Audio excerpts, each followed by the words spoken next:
যেই ভীষণটার কথা আমরা বলতেছি বৈষম্যহীন সমাজে, সেইটা এই বাজেটের মধ্য দিয়ে আসেনি। প্রবাসী কল্যাণ মন্ত্রণালয়ের বাজেট অর্ধেক করা হয়েছে এবং এটা আমরা নিন্দা জানাচ্ছি। আমরা মনে করি যে কালো টাকা সাদা করার সুযোগ রাখা উচিত ছিল না। আহত শহীদ পরিবার এবং আহতদের জন্য 405 কোটি টাকা বরাদ্দ করা হয়েছে, আমরা এটাকে সাধুবাদ জানাই। আমরা যে বৈষম্যহীন আর্থসামাজিক ব্যবস্থা, যে বৈষম্যহীন সমাজের জন্য প্রত্যাশা এই গণ অভ্যুত্থান, সেই গণ অভ্যুত্থানের আকাঙ্ক্ষার একটা ভীষণ অর্থনৈতিক রূপান্তরের একটা পলিসি আমরা এই বাজেটের মধ্যে দিয়ে পাবো। তো আমাদের কাছে মনে হয়েছে যে সরকার এই বর্তমান সময়ে যে অর্থনৈতিক সমস্যাগুলো, সেই সমস্যাগুলো তারা অ্যাড্রেস করতে পেরেছে, কিন্তু তার প্রপার সলিউশন বা স্ট্র্যাটেজি বা যেই ভীষণটার কথা আমরা বলতেছি বৈষম্যহীন সমাজে, সেইটা এই বাজেটের মধ্য দিয়ে আসেনি। এটা 1 বছরের জন্য বাজেট হলেও সেটা বাস্তবভিত্তিক হলেও কিন্তু সেটার নতুন বন্দোবস্তের যে আকাঙ্ক্ষা, অর্থনৈতিক রূপান্তরের যে আকাঙ্ক্ষা, সেই আকাঙ্ক্ষার পূর্ণ প্রতিফলন ঘটেনি বলে আমরা মনে করছি। জুলাই গণ অভ্যুত্থান শুরু হয়েছিল বেকার সমস্যা থেকে, কর্মসংস্থানের আন্দোলন থেকেই কিন্তু এই গণ অভ্যুত্থানের সূত্রপাত।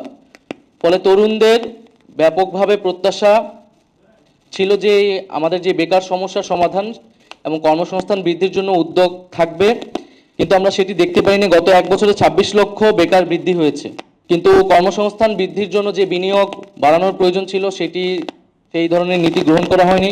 শিক্ষা, স্বাস্থ্য এবং বিজ্ঞান প্রযুক্তি খাতেও তেমন নতুনত্ব নেই, বরং শিক্ষায় ন্যূনতম 2% বরাদ্দ থাকাটা আমরা উচিত বলে মনে করছি এই সময়ে। সেটা 1.7% হয়েছে। একইভাবে স্বাস্থ্য বা অন্যান্য খাতেও সেই বরাদ্দ বৃদ্ধি হয়নি। প্রবাসী কল্যাণ মন্ত্রণালয়ের বাজেট অর্ধেক করা হয়েছে এবং এটা আমরা নিন্দা জানাচ্ছি এবং আমরা মনে করি যে এই বাজেটটা, প্রবাসী কল্যাণ মন্ত্রণালয়ের বাজেট কমানো উচিত না। কারণ এই আমাদের প্রবাসী ভাইয়েরা তারা কিন্তু নিজেদের উদ্যোগে বিদেশে যায়। দেশের এই প্রবাসী কল্যাণ মন্ত্রণালয় থেকে যতটুকু সুযোগ সুবিধা তাদের দেওয়া হয় সেটিও যখন কমানো হয়, তখন আসলে এই সরকারের আসলে প্রবাসী ভাই বোনদের উপরে আসলে তাদের উদ্যোগ কি সেটি পরিষ্কার হয় না। এবং আমাদের দেশের বাইরে যেসব ভাই বোনরা যায় তাদেরকে প্রাতিষ্ঠানিকভাবে দক্ষ করে তোলার উদ্যোগ যাতে নেওয়া হয়, এটা আমরা জানিয়েছিলাম, কিন্তু উল্টো দেখা গেল যে প্রবাসী কল্যাণ মন্ত্রণালয়ের বাজেট কমানো হয়েছে। এছাড়া ক্ষুদ্র ও মাঝারি ব্যবসায়ীদের প্রতি ইনসেনটিভ থাকবে, আমাদের এটা প্রত্যাশা ছিল, কিন্তু ক্ষুদ্র ও মাঝারি ব্যবসায়ীরা লাভবান হবে এই ধরনের উদ্যোগ আমরা দেখিনি এই বাজেটে। আরেকটি বিষয় হচ্ছে ই কমার্স বা ডিজিটাল ট্রানজ্যাকশনের ক্ষেত্রে ট্যাক্স বৃদ্ধি করা হয়েছে, যেটা 5% ছিল, 5 থেকে এখন 15% করা হয়েছে, যেটা আমরা মনে করি যে আমাদের যে ডিজিটাল ইকোনমি, সেই ইকোনমি ক্ষেত্রে সেটার প্রভাব তৈরি হবে, একটা নেতিবাচক প্রভাব তৈরি হবে।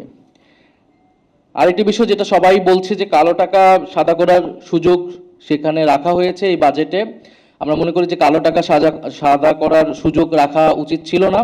এবং এটা তো একটা রেজিম চেঞ্জ হয়েছে, রেজিম চেঞ্জের পরে আসলে এই ইনসেনটিভ দিয়েও আসলে কালো টাকা যে সাদা করা খুব সম্ভব হবে সেটিও না।